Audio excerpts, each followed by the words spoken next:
Halo.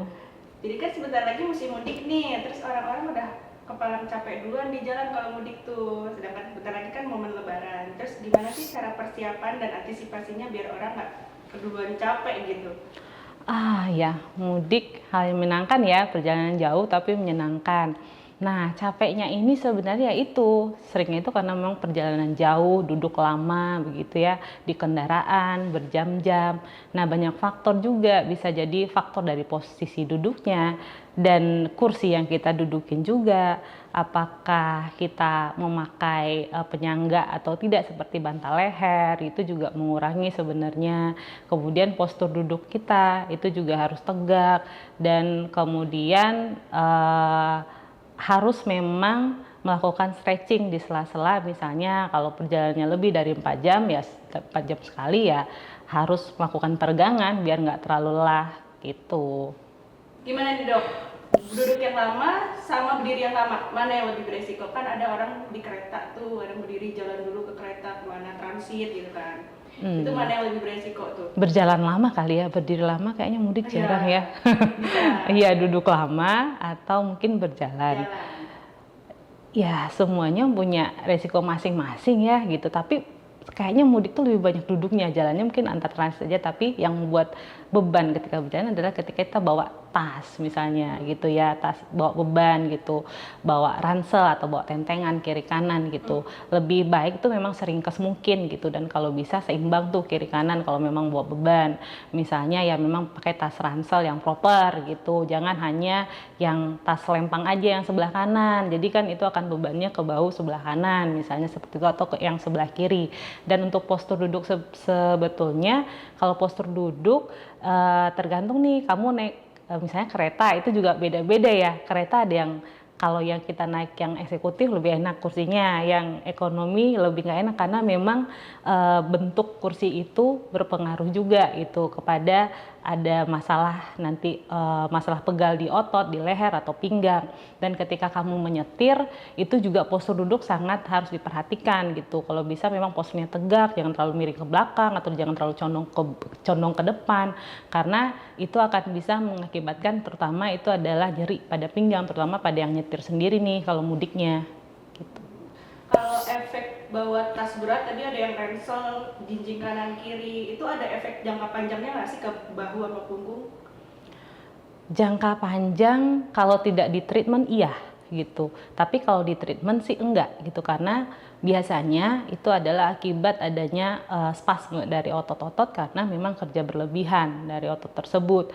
Kalau kita bawa barang yang terlalu berat di punggung ya pasti yang tight-nya itu adalah di sekitar di sini, namanya otot upper trapeziusnya pasti juga, terus sama pectoralisnya depan sini akan begini, nah itu pasti akan tight di situ gitu.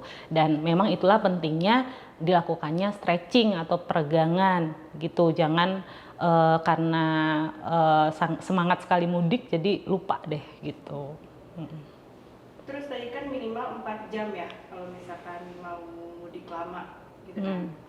Kalau misalnya kamu nyetir nih, ya misalnya mudiknya ke Jawa aja gitu kan, nyetir bawa mobil 12 atau 24 jam misalnya.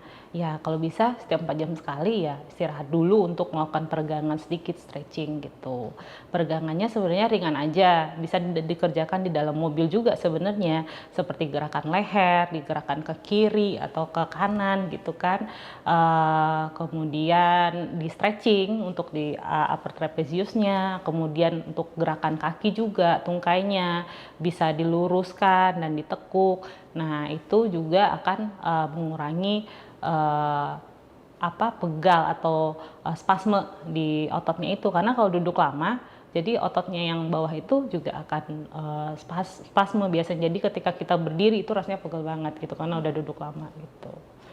Kan sering kali kalau udah duduk lama atau jalan transit gitu kan ya, suka kram gitu dok. Itu gimana cara penanganannya sedangkan kita lagi di jalan tuh? Kalau kram tiba-tiba. Kalau kram tiba-tiba tinggal luruskan kaki, kemudian kamu stretch sedikit kakinya. Ya, jadi kalau misalnya kram biasanya di belakang sini ya. Luruskan kakinya, berarti ini kan yang spasm di sini, kamu luruskan kakinya, gerakan sedikit gini pelan, nah itu akan mengurangi nyeri. Terus dok, perlu nggak kita tuh cek kondisi badan dulu sebelum berangkat? Nah, kalau misalkan perlu itu perlunya hamil berapa gitu? Ya, kalau memang ada penyakit-penyakit kronis yang memang diderita, misalnya kayak ya kamu ada hipertensi, kamu ada diabetes gitu kan, atau CHF misalnya, atau gagal jantung. Nah, seperti itu memang harus diperiksa apakah ini aman untuk di perjalanan atau enggak. Tapi kalau kamu adalah orang yang bugar dan sehat sih nggak terlalu perlu ya untuk cek kesehatan gitu. Maksudnya itu kan bisa, kalau kamu bugar dan sehat, kamu bisa melakukan self stretching atau olahraga sendiri dulu sebelum berangkat gitu. Yang penting kondisinya fit. Kalau tadi kan ada tips buat yang naik mobil sama naik kereta yang mesti duduk gitu kan. Kalau naik motor tuh gimana, Dok?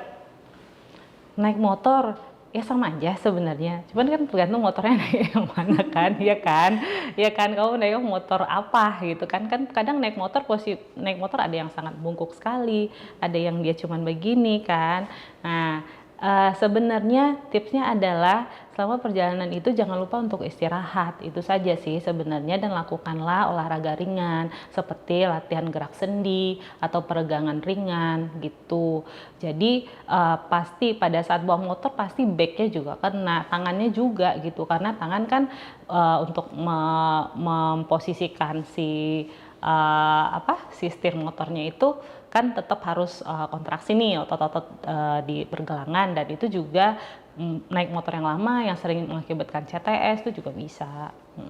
Kapan kita tahu, itu pegel biasa aja nih sama yang itu pakainya pegel bahaya deh gitu. Gimana caranya kita tahu itu, Dok? Kalau pegel biasa maksudnya mungkin gini, apakah tanda-tanda yang pegel yang memang karena aktivitas ya. Biasanya memang itu karena kita aktivitas sebelumnya, kita aktivitas yang berlebihan, lebih dari yang biasanya. Seperti biasanya kita nggak ngangkat barang berat nih gitu ya. Terus habis itu karena mudik terus kita banyak ngangkat-ngangkat, aktivitas lebih banyak, ya mungkin memang pegalnya itu karena aktivitas itu. Nah, untuk melihat dia bahaya apa enggak, sebenarnya dilihat lagi apakah itu sangat berpengaruh terhadap misalnya sakit di pinggang gitu. Nah, itu mengganggu nggak untuk aktivitas untuk gerakan kakimu misalnya gitu, sampai ada yang lemah rasanya, itu berarti udah bahaya gitu. Nah, untuk memastikan itu ya silakan untuk berkonsultasi ke dokter atau ke vaskes terdekat sih gitu. Apa yang bisa dilakukan setelah perjalanan panjang tadi buat mengatasi kalau misalkan ada apa gitu? Kalau setelah perjalanan panjang jelas istirahat ya, siapkan diri memang untuk rest atau tidur sejenak gitu. Terus habis itu lakukan latihan gerak sendi, peregangan ringan. Kemudian ya kalau bisa jangan diforsir dulu tuh ketika udah sampai terus langsung melakukan aktivitas jalan-jalan, yang lain-lain jangan, kamu istirahat dulu, habis itu baru deh besoknya mungkin setelah 24 jam oke, gitu. Gimana peran fisioterapi buat pra sama pasca mudik itu gimana?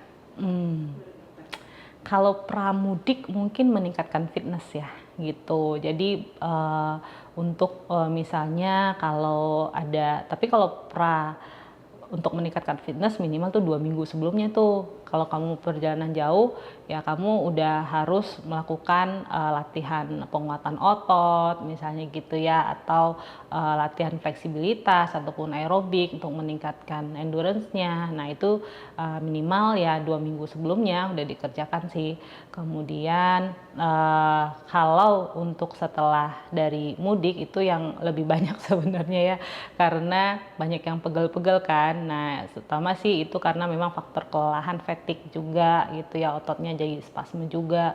Nah, itu bisa untuk dari rehab medik nanti yang akan dikerjakan oleh fisioterapi juga bisa untuk mengurangi dari spasme otot, bisa dilakukan dengan bantuan alat-alat modalitas seperti ultrasound atau D-TENS gitu, atau dengan alat diatermi. Nah, itu bisa untuk membantu merilekskan lagi atau meringankan lagi otot-ototnya sehingga menyebabkan relaksasi, meningkatkan elastisitasnya, sehingga yang dirasakan adalah ketegangan otot itu akan berkurang gitu.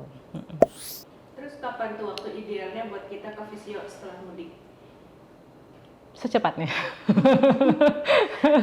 Jadi ya kalau kamu rasa jangan dilama-lamain gitu, karena kalau nyeri misalnya apalagi sudah merasakan nyeri yang tidak nyaman, ya kamu ya boleh konsultasikan ke rehabilitasi medik gitu, dan apakah nanti akan mendapatkan penanganan fisioterapi, karena kalau misalnya nyeri yang lama dibiarkan akan menyebabkan nyeri kronis dan itu lebih sulit lagi untuk memperbaikinya gitu kalau nyeri kronis. Jadi ketika itu masih ringan seharusnya saat itu untuk dilakukan terapi.